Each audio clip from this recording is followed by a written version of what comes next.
शिक्षण क्षेत्रामध्ये प्राचार्य पदावर काम करत असताना बऱ्याच वेळा अशी गोष्ट लक्षात आली की ग्रामीण भागातील जे काही आपले पालक असो किंवा विद्यार्थी असो यांना शिक्षणाचं मार्गदर्शन नसल्यामुळं हे बऱ्याचशा वेळेस चुकीच्या वाटेला जातात.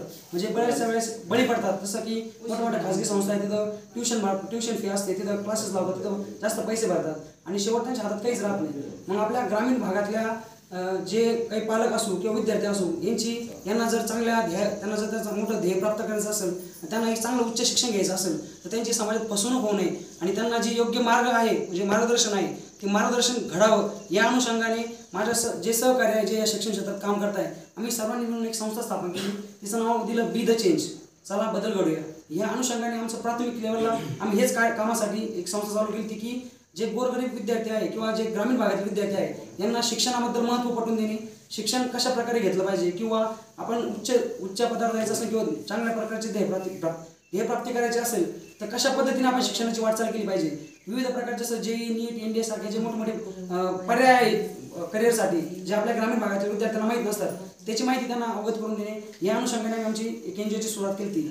मग त्यानंतर ही सुरुवात केल्यानंतर अशा बरेचसे कार्यक्रम केल्यानंतर आमच्या लक्षात आलं की आपल्याकडे बराचसा महिला वर्ग आहे आपल्या देशामध्ये किंवा आपल्या राज्यामध्ये आणि मुलींना शिक्षण देण्यासाठी बरेचसे पालक थोडा हात मागे घेत असतात. ते मुलांना शिकवतात, मुलींना शिक्षण देत नाही. तर मग मुलींना शिक्षण देण्यासाठी पालकांना अवगत करणे, त्यांना जनजागृती करणे, त्यांना माहिती देणे की मुलींसाठी किती मोठमोठ्या संधी आहे. मुलींसाठी बरेचसे आपले जे सरकारी जे एक्झाम्स असो, गव्हर्नमेंटच्या एक्झाम असो किंवा काही मोठ्या संस्था असो तिथं मुलींसाठी बरीचशी सूट असते.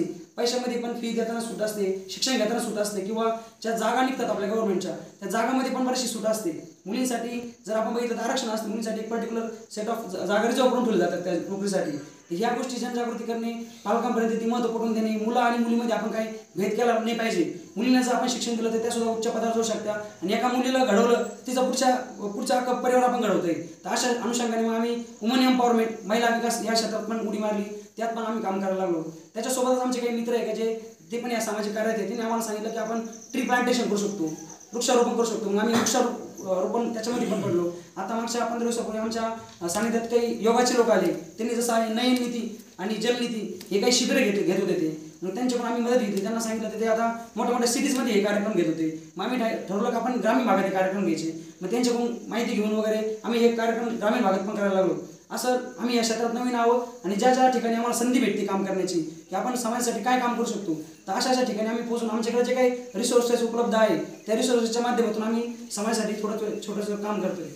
एवढंच बोलू